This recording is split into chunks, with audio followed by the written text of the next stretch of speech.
Hey, welcome to us live on Facebook. Who am I? Vicky Midwood, and I'm here with the wonderful Jennie Bolt. We are both people who enjoy helping others to figure out that life does not have to be as hard as sometimes we make it. So a little bit about who I am. My name is Vicky Midwood, as I've said. My company is Go Figure Coaching, and I specialize in helping people overcome issues with food, whether that's emotional eating or binge eating or bulimia, and also alcohol dependence. And I'd like to introduce you to Jennie, who's going to tell you about what she does. Hi, everybody. So I'm Jennie Bolt. I'm working for my own company, Jennie Bolt. And I am working, I'm a mentor of mind and body tools. And I have an amazing toolbox which enable us all to make different choices in the places that we're stuck. And today I'm working with Vicky, and we're hoping to do more together in actually asking you this question. We're going to start with this question: what if life is actually not as hard as we all think it is? And what an amazing question that is, isn't it? Because everybody thinks that their life should be hard, and we put up with it being hard, but we're going to get you to really question if it has to be that way. So just a little bit about how we met. Jennie and I came together just by chance in a networking meeting and realized that we had so many things in common.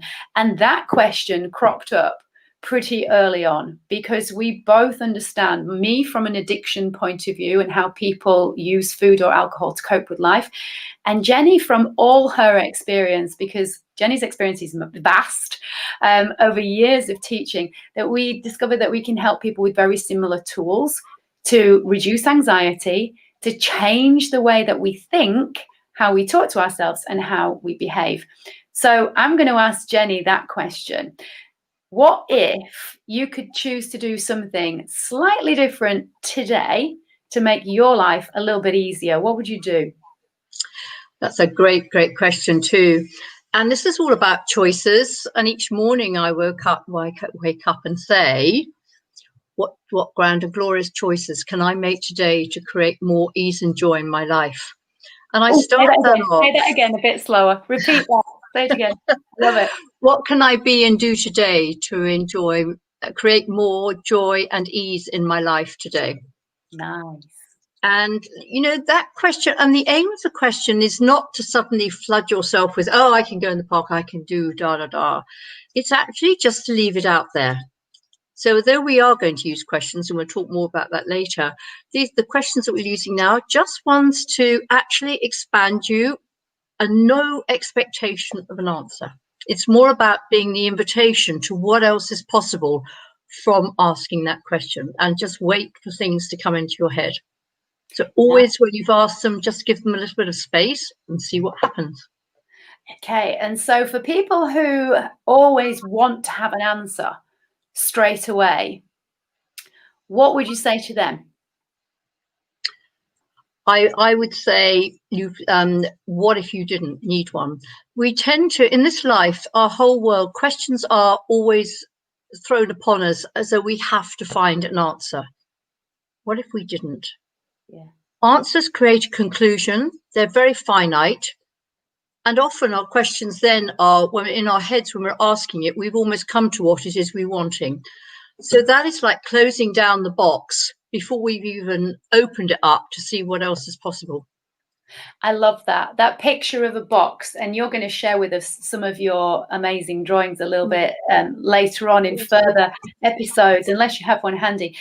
But what Jennie's saying and what I'm saying too is that we've all been brought up as kids to have to answer questions. And particularly if you are somebody who gets anxious a lot and doesn't want to be judged or appear to be silly, we think that we should come up with an answer quickly and then we have to follow through with it. And often it's not the thing that we want to do, it's the thing that we think we should do, or we've learned that is expected of us.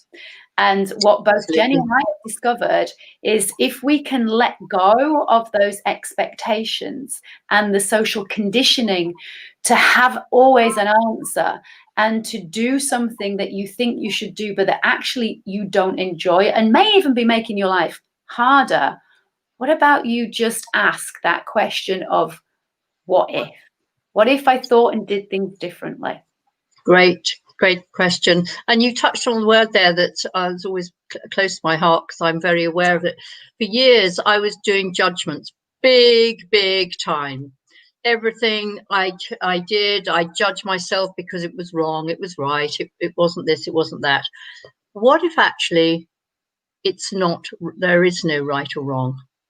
What if it's just a choice? And for 10 seconds, if that choice only lasted 10 seconds, you just choose again. Okay, that wasn't my wisest choice. What else could I choose? Or, okay, what else is possible here?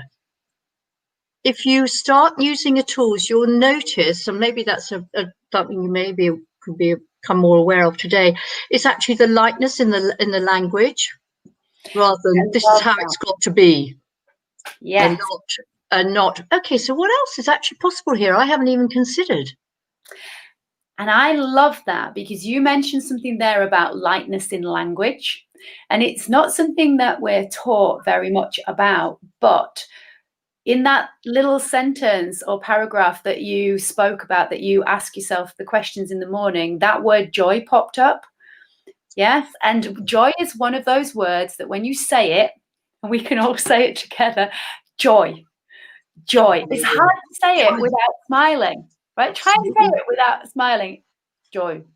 But you can't do it. And if joy does open a completely different, and ease, likewise, ease is like a smile in itself, right? Isn't it? Just so even using it, the very space that we're, physically using is ease. Yeah.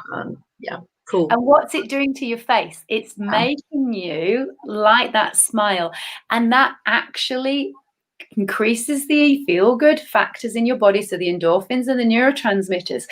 And what does that make you feel? Lighter. And so the lightness in the language, just by choosing those words, different words, you can feel energized, lighter, happier, more joyful.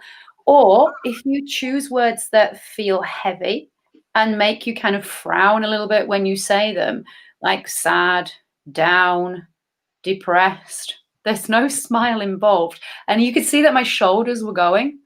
And it's a fun little way of just playing with words. Why not have a go? Have a go at it. Absolutely. We use a light heavy tool with the tools I use. So if I do this, what will my life look like in 2 weeks, 3 months, 6 years, whatever it may be? If I don't do it, what will it look like? And you will actually get the energy of heavy and light. If it's light, yep, sure, choose it.